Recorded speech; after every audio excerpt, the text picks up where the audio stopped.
So I've organized this talk into sort of 10 key points, and some of these are forward-thinking and some of them are a little bit back-looking.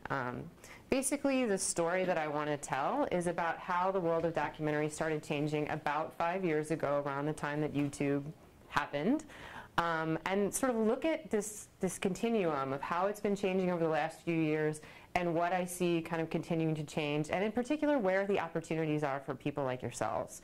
I think one of the really great, exciting things about what's happening right now is that if you are a young, emerging producer of content who really understands the new media environment, for documentaries in particular, I mean, I'm sure Wojtek has been telling you all about the great opportunities that exist for people who are willing to be entrepreneurial and create content online.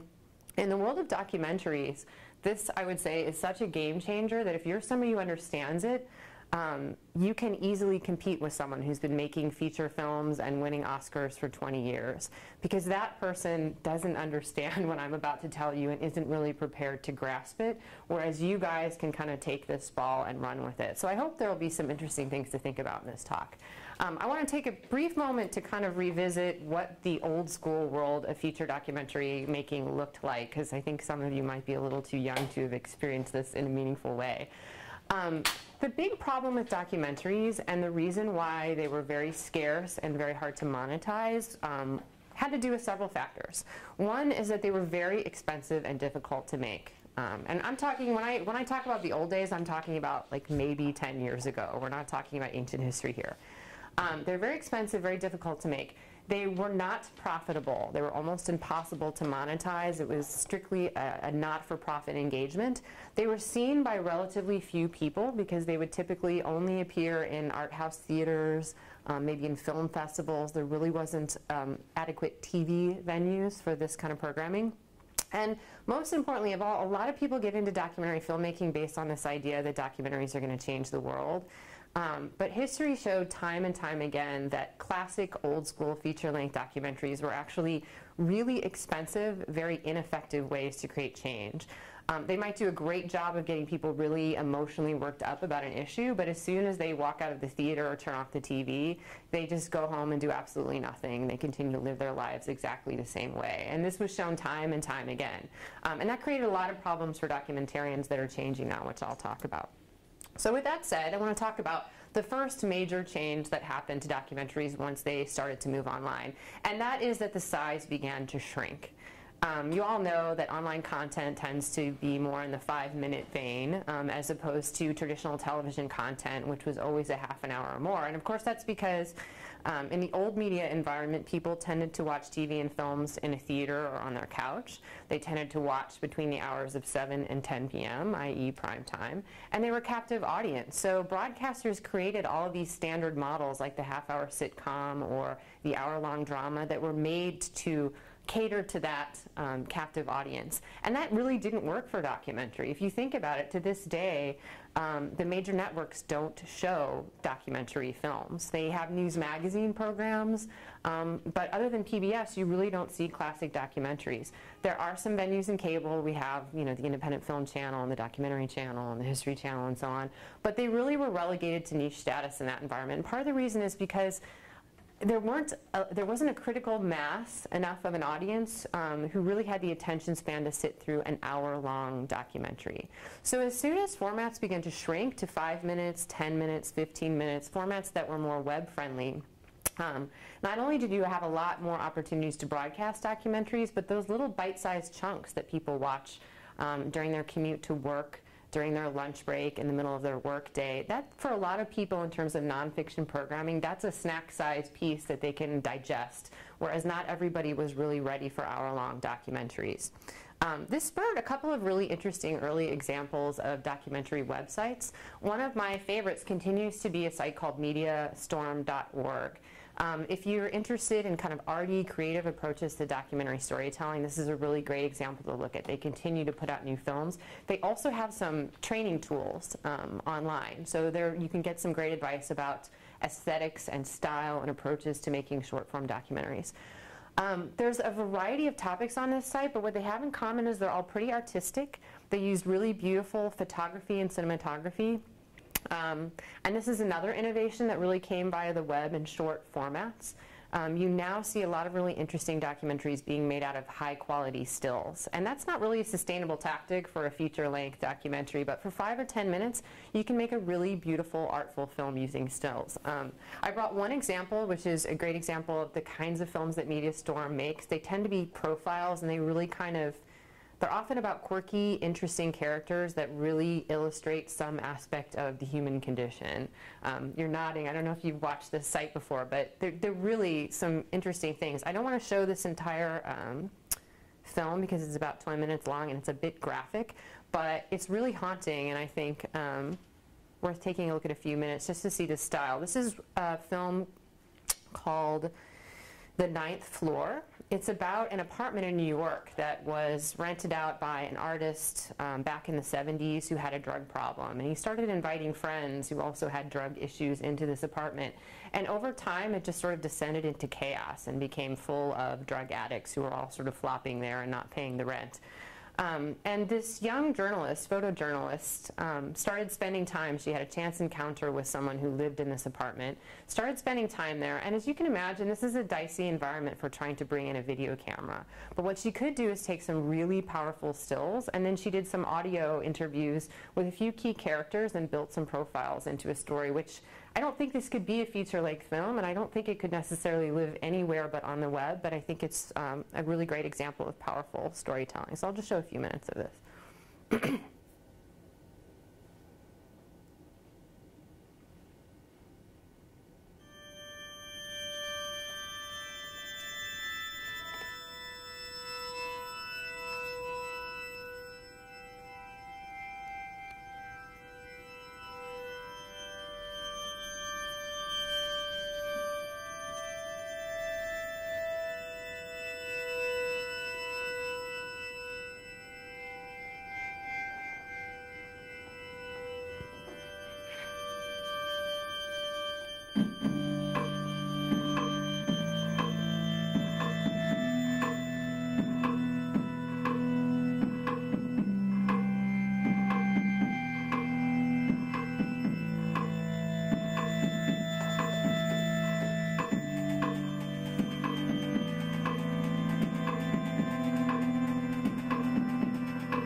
Sometimes it's scary, like I think I'm OD. There's many times where I've done a shot and I'm like, wow, this might be it.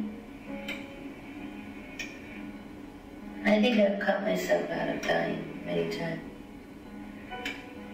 I've had my phone in my hand, get ready to dial 911. What makes me go back? Oh, because I convinced myself I'm not going to go that far again or whatever. I'll just do a little bit less.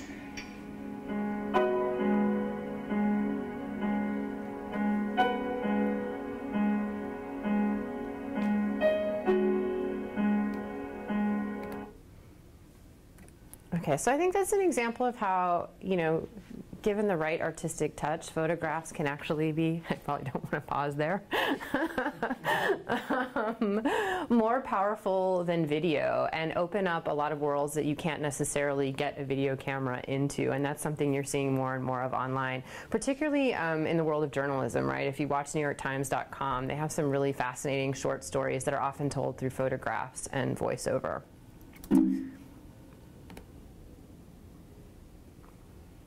One other example that I'll mention, but I don't want to go into in great detail, is a site called livehopelove.com. It was created by a poet who lives in Jamaica who really wanted to show the other side of Jamaica, not the side that tourists see, but the side that's really been kind of ravaged by poverty, in particular by HIV. So he made a bunch of really beautiful, artful documentaries that exist on this site. There's some beautiful documentary photography, and it's an interesting example of a multimedia documentary site that's dedicated to a particular topic. So again, if you're interested in kind of arty online videos and photography, that's another good one to look at. A second really important thing that began to happen, actually even before YouTube, is the phenomenon of the long tail. Have you guys talked about this at all? Actually, just yesterday. Okay, so you understand what the concept of the long tail means. This was really important for documentaries in particular because documentaries were always, I mean, of course you know the long tail has to do with this idea of moving away from a blockbuster hit-based model toward niche-oriented programming. And documentaries historically have always been niche-oriented programming. And what started happening around 2005, 2006, when Netflix came into the picture, is that people suddenly had this near infinite choice, and they could use algorithms to start digging deeper and deeper into the long tail of distribution, and they started realizing that their taste wasn't as mainstream as they believed it was, or it wasn't as mainstream as the studios and the TV networks had led them to believe. And that led a lot more people down the documentary path, and it made documentaries a little bit more profitable. Just to give you an example of what I'm talking about, it used to be very difficult to get a distributor if you were making a feature-length documentary. In fact, in 1995, a documentary called Brothers Keeper won the Oscar for Best Picture, and it never got a distributor. It has one now. But at the time, nobody wanted to distribute this film. You could not buy a copy of it on DVD because it was presumed that you could never, you know, cross the hurdle that would make this profitable. Because even at a blockbuster, you have to rent every title on the shelf on average twice a month to cover the cost of your shelf space, right? So it really wasn't until Netflix came along that people started to believe that you could monetize documentary content. And in turn, a lot more titles started being bought and distributed and funded and so on. A third really interesting thing started to happen with the advent of YouTube, and that was this idea of branded content, which I'm guessing you've also already talked about. You see a lot of fictionalized programs that are really about branded content and product placement and so on, and this applies to documentary as well. And one of the first interesting examples was this video called Evolution. Have any of you seen this? Yeah. I think about 10 million people have already seen this. Has anyone not seen this? All right, it's only a minute long, so I'll play it for those of you who haven't seen it yet. This came out, I want to say, in 2006 or 2007, so it was a pretty early YouTube video.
Okay, so ostensibly what you have here is a micro documentary created as part of a public awareness campaign called the Campaign for Real Beauty, which was sponsored by Dove.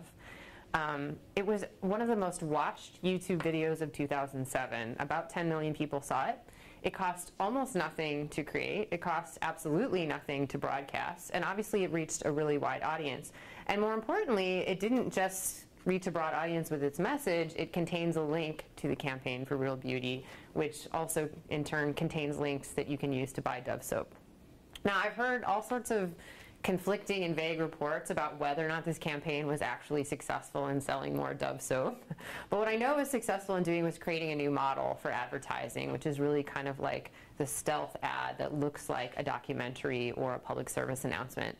And, you know, some people might find this commercialization of documentary a little bit creepy, but I think in a world where funding is always going to be scarce, it really pays to think creatively about how you're going to fund work. And it doesn't have to be corporation-driven in the sense that this ad was. It can be driven by the creator. So, for example, I have a graduate student right now who's working on a documentary about how sense of smell is linked to romance. And she is looking for makers of deodorant and antiperspirant and other fragrances to underwrite the cost of this program and advertise it as she distributes it online. And that's a whole new model for documentary filmmakers that I think is pretty interesting. More in the reality TV vein, I have a colleague who has recently launched a cooking show and is looking for corporate sponsors who make cooking appliances, cookware, and so on. And you see these all over the place, cooking shows. There are tons of them online. It's a great venue for it because if you're sitting in the kitchen and you want a recipe with an active demo, you can easily find that now on YouTube. And if that person is using a really great wok or you know, an oven thermometer or some really great gadget, you can then link to Amazon.com and immediately make that impulse purchase. So that's much more effective targeted advertising that, that is a venue that documentary makers and TV producers can tap into. I mean, the colleague that I just mentioned, you know, she just wants to make a cooking show. She's not really interested in promoting stuff for Sears, but this is a really entrepreneurial way for her to sort of get an in into that industry. A third really important thing that started to happen even before YouTube came along is a deeper understanding of how the web could be used to create an outreach campaign around a documentary. I mentioned earlier that feature-length documentaries typically did not do a very good job of engaging audiences and changing their behavior. And that's something that people started to use the web to fix really around 2002 and 2003. To give you an example of what a typical outreach campaign looks like now, I'll use the example of Beyond Beats and Rhymes. That's a feature documentary that was sponsored by public television. It aired on either POV or Independent Lens. If you want to get funding from any of the traditional media funds like the Sundance Documentary Fund or ITVS or what have you, these days you have to have a really well conceptualized web-based outreach plan. It's just a given, and sometimes it's the first thing a funder will look at is this question of who is your audience, how are you going to reach them, and how are you going to engage with them online. This particular example, the film is about misogyny as a theme in hip-hop and hip-hop culture. So they really wanted to reach a young audience with their message and try to sort of create some cultural change. And they did a variety of pretty interesting things. They did a bunch of community screenings. The whole show went on the road, and they started approaching some interesting target audiences at, for example, historically black colleges and universities. They went to the Boys Club of America. They went to women's shelters, anywhere where they really felt that this might be a particular issue, and they did screenings and Q&A sessions all over the country. They created this online entity called the Masculinity Project, which has a whole lot of interactive tools and discussion spaces where people can really talk about issues of sexuality and gender in the hip-hop world and what's right and with that and what's wrong about it and how it can change and so on and so forth. This is kind of a given. This is the baseline now for any kind of documentary you want to create. You need to have this kind of a project attached to it. And what that did was it kind of changed the attitude of funders. And that's where this next example, the principal story, comes into play.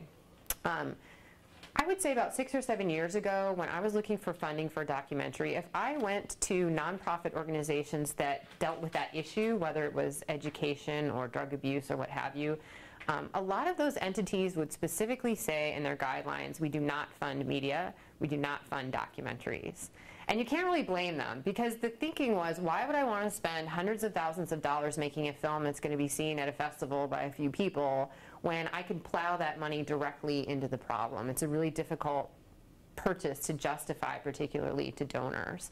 But as soon as people started to understand how you could use the web to make a film a much more effective outreach tool, this started to change. And the Principal Story is an example of a feature documentary project that was actually instigated by the funder. The Wallace Foundation paid for this documentary. And one of their key issues is education. They want to improve the quality of elementary education in the United States. And their research told them that the most important factor in determining what makes a good school versus a failing school is the quality and behavior of the principal. So they thought to themselves, well, how can we improve the quality of principals? And one idea that they came up with was, well, if we can really show great principals in action and inspire other people and give them an example to follow, that's one way we can accomplish this goal. So they put out a request for proposals and contacted some well-known documentary filmmakers and said, we've got $1.5 million to spend making a feature film and an outreach campaign. What can you do for us? And they ended up hiring a local filmmaker named Todd Lending, who made a feature documentary. It aired on POV, on PBS. And they did some really interesting things with this. It was very effective because they did a lot of publicity to principals and schools throughout the country, publicizing the launch of the feature-length piece on TV. And then they struck a deal with PBS whereby it would be streaming online the entire feature-length project for a month after the original broadcast. So they had a big event to kind of launch their whole campaign with. And they created a website that had all sorts of links to resources, tools to make better principles, information, all the usual stuff. But what was really interesting were the comments, right? So they had this hour-long piece streaming online, and then, as with most online video, they had a comments board underneath. And scores of principals came to this site and commented. They shared their ideas. They shared what they got out of the documentary. They talked about issues in their own schools and their school districts. And it started this incredible conversation where people were sharing ideas and resources. And so they created an online community through this vehicle. And that, to me, you know, a single film is not worth $1.5 million. But creating an online network of principals online is absolutely worth $1.5 million. And this is the part where it starts to get really interesting, where social networking tools enter the picture. This, to me, is where a documentary really starts taking off. I think you all probably know that social networking tools are a great way to build an audience for any kind of work that you create. What's important in documentary is that they don't just build an audience, they help coalesce communities of like-minded people around an issue. And an online community is fundamentally different from an audience because it doesn't just watch your piece, it can actually continue to interact. Online communities can continue to interact. They can band together, they can take action, they can vote as a block, they can create actual change. They're empowered to do this, and they know that they are. And that significantly ups your chances of creating change with media that you distribute online. One of my favorite examples is a short documentary called The Story of Stuff. How many of you have seen The Story of Stuff? Okay, I'll just show the trailer. It's about 23 minutes long. It's a great example of what you can do if you're really ruthlessly pragmatic about online documentary making.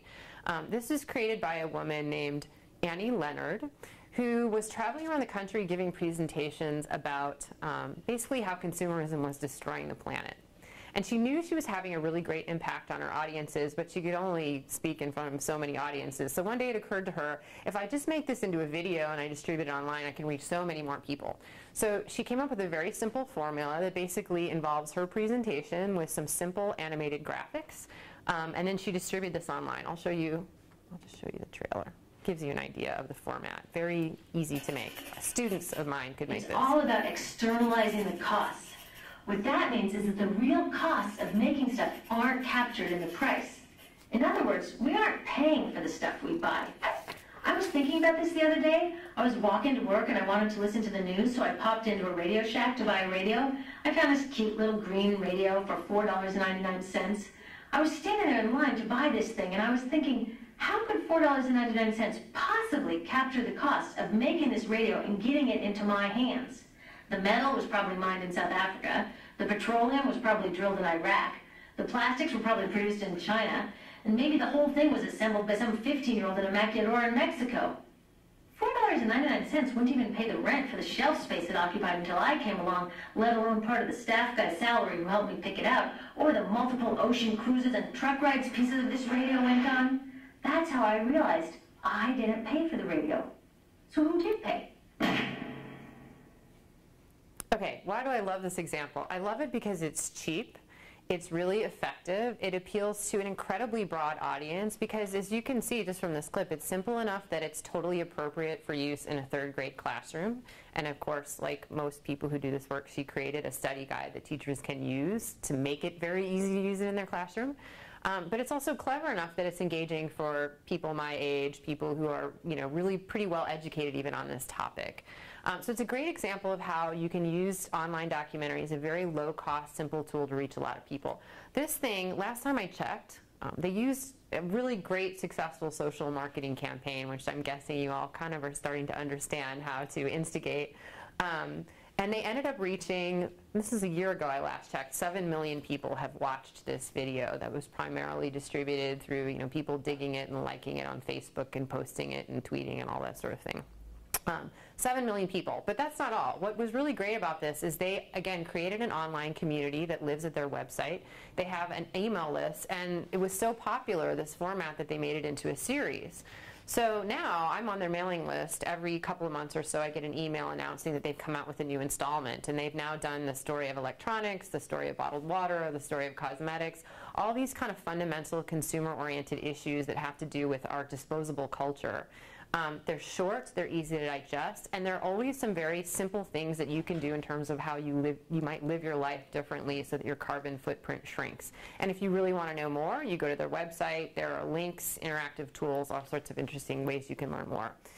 Now, this is an example of a documentary that created an online community, but if you think about it, there are already all sorts of online communities that already exist that you can tap into if you're smart about it. So Moms Rising would be a great example, right? That's an online community of mothers who sort of band together to support issues that matter to moms.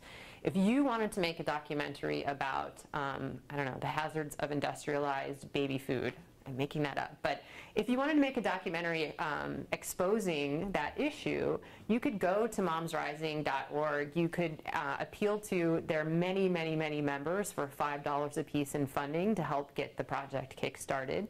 You would have a pre-existing audience for the work, and you have a pre-existing online community that can kind of think about, discuss the issues that you're putting out there, and decide what they want to do about it, whether it means, pressing for reforms, being a voting bloc, et cetera, et cetera. So one way to really think about documentaries in this new age, it's the same for fiction, is to really think about audience first, think about what online communities and niches already exist, and how you can reach out to them before you even start making your project. Second, or gosh, we're on to number 6 now. A sixth important change that has occurred is the whole phenomenon of citizen media, which has now really evolved into a lot of interesting examples of crowdsourcing. How many of you watch current TV? See, this is interesting. To this day, there are not that many people that watch current TV in my classrooms, and I'm not quite sure what to make of it. I'll tell you about my experience with current TV. I went to graduate school in San Francisco, which is where Current TV is based. If you're not familiar with the network, it was launched in 2005, I believe, by Al Gore and some of his compatriots.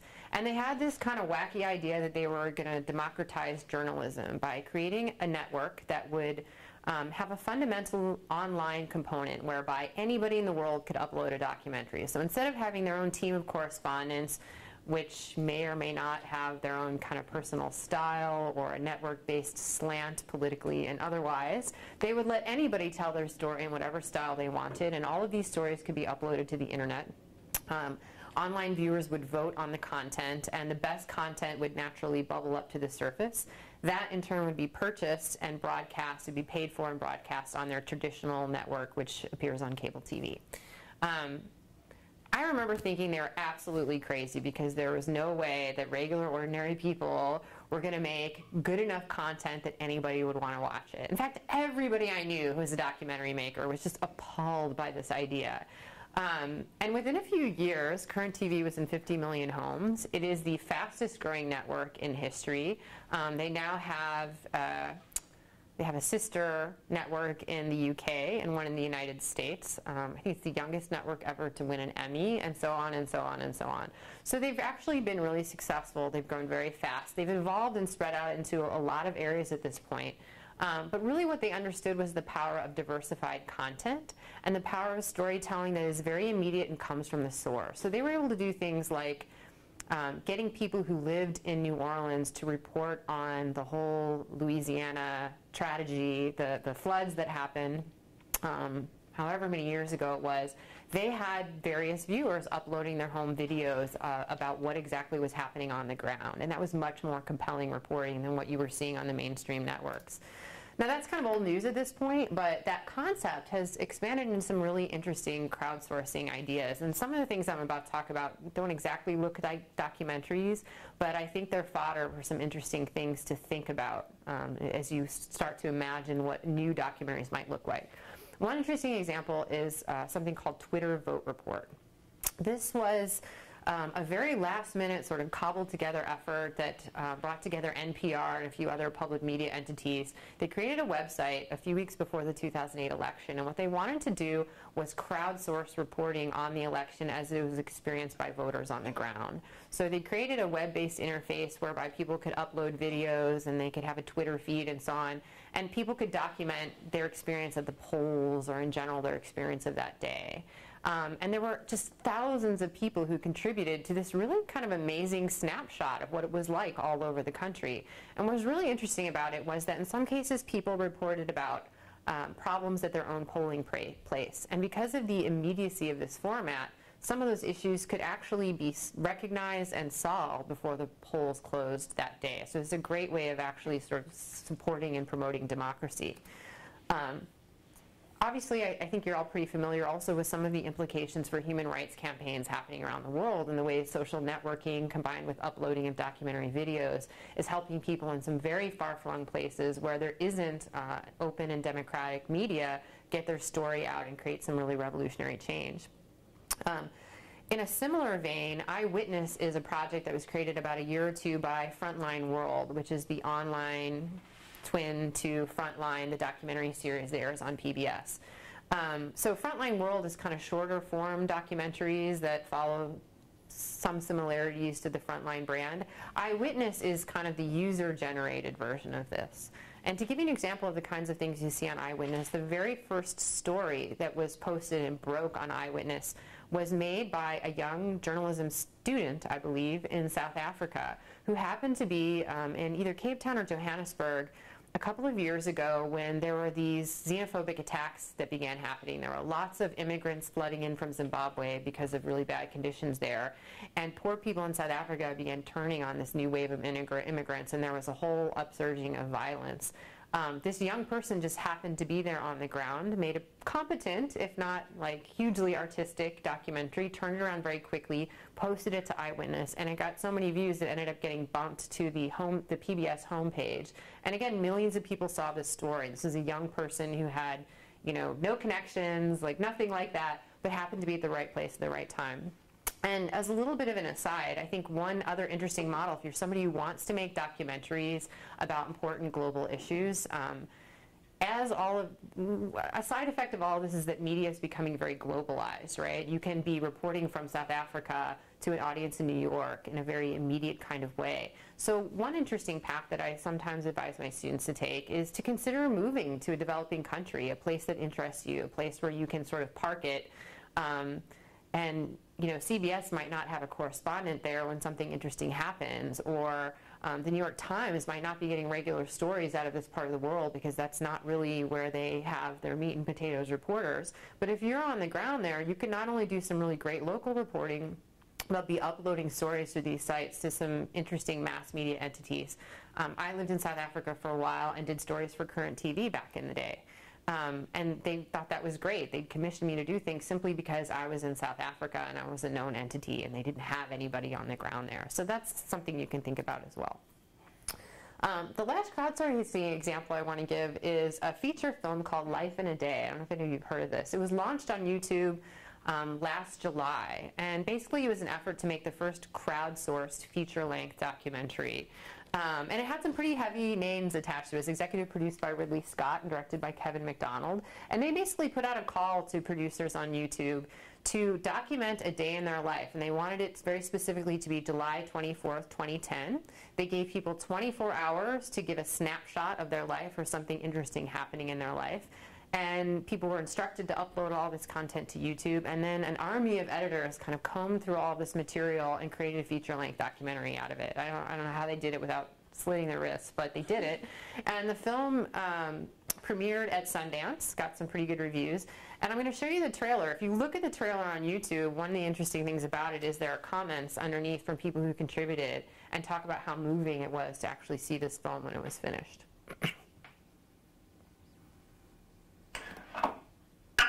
Hi, my name's Kevin MacDonald, and I'm making a film called Life in a Day.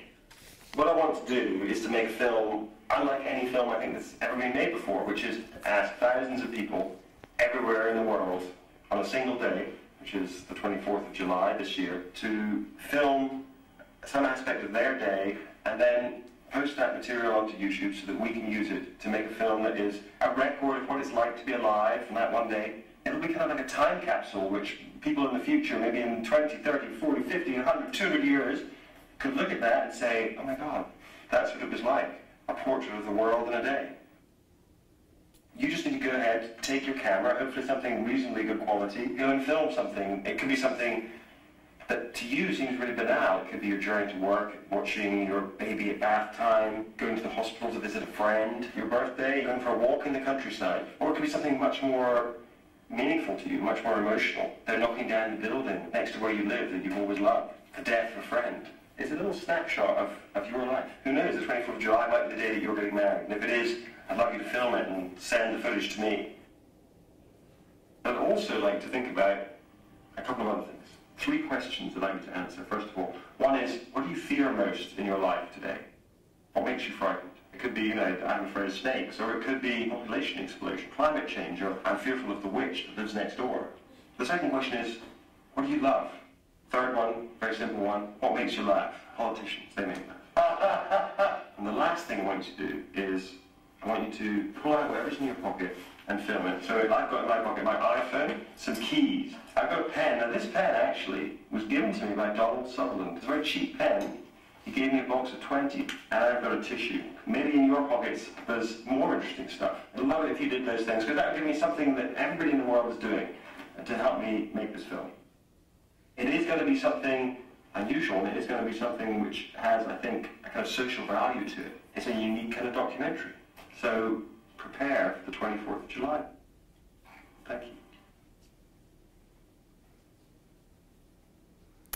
As I said, the trailer for this film is available online, and that's worth taking a quick look at. Last I checked, it's not yet available on Netflix, but definitely worth keeping an eye out for. It just premiered in January, so it should be available, we hope, pretty soon. Okay, so the next kind of wave of evolution and change that began to occur was this movement of documentaries into the transmedia space, where they've really become increasingly interactive, and they're taking advantage of a lot of interesting new technologies. Just to give you a couple of random examples, 360 Degrees is a topic-based site. It deals with the penal system in the United States and the issue of how many people have been jailed and remain in prison, and the cost to the population, social, economic, and otherwise. This site, among other things, is highly, highly interactive. If you're interested in web interface, it's a really kind of a fun, interesting site to play with. There are all sorts of documentary stories embedded in a larger sort of Flash-based infrastructure. But it's got some interesting pieces of dynamic data, which are increasingly being used really as storytelling tools. And one of my favorites is a ticker that exists in the upper right-hand corner of this site, which keeps a running tally of the amount of money the United States has spent on the justice system since around 2002, and it is in the trillions. It's absolutely mind-boggling, and you can see this ticker. It just keeps going up and up and up as you're surfing the site, which is a really powerful, I think, storytelling tool. So dynamic data is one really interesting example. The Waiting Room is a very interesting new documentary project. This is totally new and still in progress, but the idea is as follows. It's really an attempt to use storytelling to look at the healthcare revolution in some interesting ways. And what the filmmakers decided to do is they focused on a hospital in East Oakland, which is a low-income area. It's a hospital that people who don't have good health care generally go to as a last resort. And one of the consequences of going to a hospital like this is that you often end up sitting in the waiting room for hours and hours and hours. So they thought, well, why don't we take advantage of this time and do some crowdsourcing and interactive documentary storytelling. So they basically put a little booth in the waiting room, and people who are stuck in the waiting room can sit in this booth. They can watch stories that have been uploaded by other people, and they can tell their own story as well. And depending on what they're most comfortable with, they can upload photos, they can input text, or they can record videos. And much like the Ridley Scott documentary, the people who are overseeing this project are culling all of this content into some interesting things. They've got, again, things that people who are stuck in the waiting room can interact with and watch while they're there. So that's their primary audience. They're creating a feature documentary and a series of short online documentaries for a broader audience, anybody who wants to watch on the web. And they're basically, sort of culling all of this stuff and taking a look at what the ongoing issues are around healthcare and affordability, and trying to sift through all of this and figure out what the big picture issues are. So in the end, they hope to create something that's not only very interactive and kind of artistic, but helps illuminate some of the public policy issues that really need to be discussed more in the current climate. Another really interesting piece of technology that's very accessible to all of you is the idea of map-based storytelling. Have any of you ever used Google My Maps? Okay, this is really cool. To me, this is a great tool that's totally free, open source, available on the internet. If you go to the Maps function of Google, there's a little link that you can click on that says My Maps. And it allows you to create a customized map. You can do all sorts of interesting things with this around place-based documentary storytelling. To give you an example, I teach a class here at Columbia called the Documentary Arts Lab. And the idea behind this class is like an honors class for seniors in all the different media arts departments. So every year, once a year in the fall, we bring together 2 hand-picked students from each department. We have a couple of radio students, journalists, TV, film, interactive, and we put them all in a room together. They pick a topic, and they create a single web-based multimedia documentary site around this project. The topic that we chose this past year was basically sustainable food. And we want something that has some Chicago relevance, so we really made it place-based. And that's one of the ways to kind of tap into that niche market stuff that I'm sure Wojtek has been pounding into your head for the last few weeks. So we wanted to make this Chicago-specific, but with some national relevance. And the centerpiece, the first assignment that we had these students do, and what ended up being the centerpiece of the project, was a Google My Map. So basically, we tapped into the Google map of Chicago. We created little markers in places all over the city of Chicago, and the students went out and did multimedia micro-documentaries at various locations. What we ended up with is a pretty exhaustive map that has every farmer's market in the city, every community garden, every grocer that's dedicated to sustainable produce, every restaurant that's dedicated to serving, and so on and so on and so forth, as well as some really interesting mini documentaries that just are kind of location-based. So wherever you live in Chicago, you can click on this map, and if you click on any of the markers you see here, some of them are short stories with photographs, some of them are videos, but if you click on that peg, you immediately get a video. It opens up in the window with a short caption, and you can just read the caption, you can watch the video, you can link to a website. So it's a great way to find resources in your area. What's really interesting about this example is that as we were building it, we did it kind of in real time in the classroom. Students kept making short documentaries, and they just put them on our My Map. We didn't publicize it, we didn't tweet about it, it wasn't even done yet. And by the time we got to like week 8 of the class, 3,500 people had come and looked at this map. So that's just a basic, free, like totally unpublicized Google My Map, but it had use value, right? There are a lot of people in Chicago who want to know where their nearest farmer's market is. So that was kind of a no-brainer and something that we use to help drive traffic to the site. There are more sophisticated ways to do this as well. One example is a project called GDP. This has been made by the National Film Board of Canada, which is a big funder, historical funder of documentaries. And now they're doing some interesting, innovative stuff in online media. Is that showing correctly? Not really. They wanted to do a series of stories that explored the way the economic crisis is impacting everyday Canadians. So it's all kind of integrated multimedia storytelling that lives on the web, but they created a really cool map-based interface. If you go to their site and you see this, there's a little map option up here, you can search their stories, this is interesting, by topic, by emotion, like people who are frustrated, people who are empowered. You can search by emotion, and you can search by location, right? So they've created a pretty cool interface. These are actually a lot easier to create than you probably think they are. And you can decide, let's say I happen to live in the Montreal area. I can just look for stories that are based in my area, right, about people who are struggling or positive initiatives that are being launched to cope with the crisis. So it's got a whole map-based searchable interface, which is really part of the new, it's a model for new interactive storytelling that I think is really very useful. You can tell I'm not that familiar with the new PowerPoint version. Okay. Number 9, documentary games. This is a really interesting development that's kind of still half-baked, but I think worth keeping an eye on. In the last couple of years, you've seen this emergence of social issue-based video games, basically, that try to go viral on the web. And the reason that people are very hot on this, there's tons of money from foundations like the MacArthur Foundation just being poured into this idea of developing new documentary games. If you look at most of them, they're a little silly. I'll give you a couple examples to start out with. This is the one created by Independent Lens. It's a PBS project. You'll see this is very common. If you watch Independent Lens, oftentimes they'll refer you to the online documentary game that's a companion to all of their films. This one was made to go with Garbage Dreams. Garbage Dreams is a film about people who live in Cairo who for many, many years, for generations, have made their living recycling the city's garbage. And they're incredibly efficient about it, so that a huge percentage of all of the waste that's created in Cairo gets recycled. So it's an interesting human story, but obviously there are a lot of lessons embedded about recycling and being more sustainable. So they created a game in which you have a certain amount of time to think about strategies for recycling in your area, and you're trying to hit targets. I can't say that I really want to play this game. And there are lots more like it. You see them being turned out over and over and over again, and sometimes they seem a little silly. Why? Why is this happening? Well, there's a good reason for it, and the reason for this is this. If you've ever played video games for more than a week's time, you know that they are highly, highly addictive. Yes? How many of you have been addicted to a video game? It's, you find yourself playing it and you don't even really want to. You know you should be writing a paper or whatever, and you just can't stop, right? Well, that's really powerful if you think about it.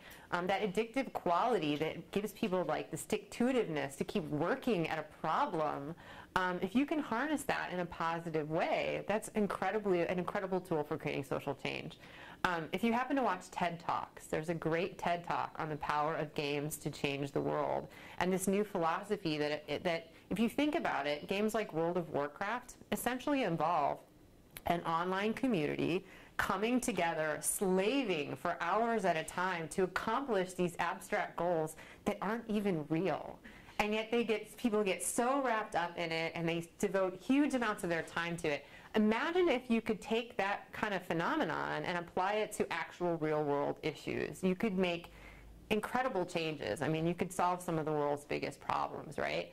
So a lot of the think tanks out there and the big funders out there that really care about new media are trying to crack that nut. They're trying to figure out a way to use the addictive power of games, that allure of like giving people another goal and making them really work for it, to get people really engaged in social issues and creating change. So we haven't cracked the code on this one yet, but I think if you want to sort of think about going into a growth field that has to do with storytelling, documentary, etc., this is an interesting thing to keep an eye on. We have a game major here at Columbia, and you know, most of the people who are in that game major, they want to design games that are about shooting people and rescuing princesses and all this kind of stuff. I really believe that the future of the growth market is in trying to create games that have to do with real-world issues and doing it in a way that still has the entertainment value of those other games. And I think if that intrigues you at all, think about it as something that could help you get ahead of the curve. I'll give you one more example just to kind of flesh out the idea of what I'm talking about.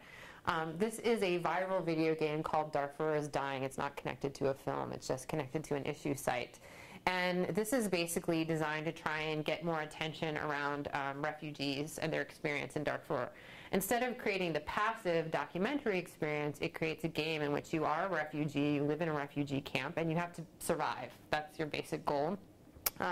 So you have to travel long distances to get water, you have to survive attacks by local militia, you know, all the things that are really common to the refugee experience are challenges that you have to overcome to see how long you survive. I've played this game a couple times. I last like 5 seconds, which is kind of a design problem, I think. But anyway, it just gives you another idea of what I'm talking about. The last idea I'd really like to get you guys thinking about doesn't exactly exist to my knowledge, but it's something I've been thinking about for a year, and I really wish I had more free time to kind of pursue it myself, because I think this could be the next big thing. And that's the idea of a documentary formulated into a web series, i.e. it's episodic and it continues over time. But it's participatory, such that the audience can actually get directly involved. What made me first start thinking about this was a TV series called Kate Modern. Have any of you heard of Kate? The creator actually talked to us. Oh, really? So you totally know about Kate Modern. That's great, because it's a little bit harder to summarize in 5 minutes.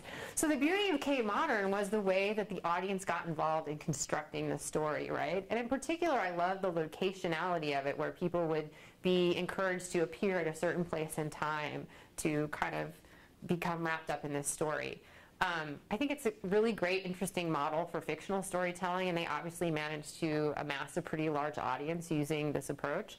But I think it could be so much more interesting if you were dealing with reality, right? Because if you think about it, imagine you're documenting, gosh, I didn't come up with an example to bring with me here today, but off the top of my head, let's say, all right, I'm working on a traditional old school feature documentary, unfortunately, that I started before all these exciting changes happened. And it's about a guy who's trying to build a basketball program in the middle of nowhere in South Africa. He's doing a teacher exchange. He goes to this very poor rural school, and he's trying to create an extracurricular activity that can sort of teach his students some basic life lessons, give them something to do, all the things that we associate with good extracurricular activities. Now, if I make that as a feature-length film, which I am, you know, I hope it'll be entertaining and interesting, and it's got lots of lessons about humanity in it. But let's say I decided to make this as a web series. If I were making it today, that's probably what I would do, right? I would spend a whole year embedded with this person in the middle of nowhere, God help me, and I would release short webisodes every week or every 2 weeks. I would promote them in such a way that I'd try and get, you know, a real following together, people following this story, and those people could get involved, right? People could donate money to help build the court. People who, you know, anybody who knows anything about basketball within like a 200-mile radius would probably be really attracted to this project. It would come in and help with the infrastructure. I'm willing to bet we could have gotten guest coaches to come in and help out, people to take over the program once the year was up after this person left. And all of these people would become part of the story. Not necessarily every single donor who gives $10 to the project, but somebody who decides to actually come to this school and contribute becomes part of the next webisode, right? So they not only impact the future, the course of future events, but there's this added carrot of, well, if you become part of the story, you become part of the story, and you get to be in future episodes, and you get to, you know, have your 15 minutes of fame. I think there are a lot of interesting ways that this could be spun. Put the invitation out for people to get involved or bring stories to me, and then I would weave those into the broader network as I move forward. I have to assume that this is going to happen in the world of documentary. I haven't really seen it yet. I've put this idea out to a couple of groups of people like yourself in the past. The closest example, oops, we don't need to watch that now. Closest example anyone's given me is the Live Off Groupon guy. I don't know if any of you followed this, but it must have been about a year ago, Groupon invited people to take up the challenge. They were accepting applications for somebody to try and live off of Groupon for a year. This person would travel across the country and spend no money except for, they could have all the Groupons they wanted. And they kind of, you know, realistically, anybody who's trying to do this, especially, like this was before Groupon sold absolutely anything and everything from garden supplies to travel, you'd probably need a little help from people along the way. So there was interactivity with the audience. It's a multimedia blog. This person gives blog posts on a regular basis about where he was and what he was doing and how he succeeded. But also people in each of those cities along the way had to kind of come to his rescue now and then and give him a couch to crash on or what have you. So that's an example. It's not really a social issue. It's a marketing thing. But again, you know, if you're looking for jobs, worth thinking about. But it is an example of how viewers got involved in the story, became part of the story, and helped shape the narrative moving forward, even though it was reality and not just fiction. And that's pretty much the end of my talk. That slide used to say the end. It occurred to me this morning that that's kind of weird because this is really the launching point for, you know, kind of a lot of things that I expect will really change in the future. And the last thing I want to say to you, or really just re-emphasize, is that what is so exciting about this stuff, at least for me as a teacher of young emerging talent, is that if you talk to any of the people, you know, anywhere in this country who have won an Oscar, who have made really successful feature-length documentaries, this stuff really scares the hell out of them. They don't know what to make of it. They don't know how to take advantage of it. They don't necessarily have the time or the motivation to really understand all of these changes that are taking place. So they're probably going to keep doing things the same way. And that means two really important things for you. One is that while you could never compete with that person in trying to make a traditional feature-length documentary, you can totally kick their butt in the online new media space. So there's some real opportunities for young people to start ruling the documentary world. And I think that increasingly we're going to see that happening. The other opportunity is to think about partnering with somebody who is that kind of old school filmmaker but doesn't know what to do with this new space. I know a few people who are really on top of this interactive web-based community building stuff who have partnered with entities like Cartemquin and other long-standing film Cartemquins to be their advisors, right? They create the outreach component, the short-form component. They help people understand how to harness the power of Facebook and Twitter and make this interactive and bring it online. And that's kind of their entree into the business, and working with some really incredible seasoned veterans who have all the filmmaking skill you could ever want to learn from, but you bring something to the table to partner with them. And I think that's a place where you can be entrepreneurial as well. A lot of these people don't really know what they're looking for, but if you offer it to them, if you see a film that's being made and you think, oh, it'd be so great to do X, Y, and Z on the internet around that to create an outreach campaign, that's a really quick sell, because the reality is that filmmaker is going to get a lot more funding if you help them create an outreach plan that entities like ITVS and Sundance really like. It makes a huge, huge difference to them in terms of getting funding these days.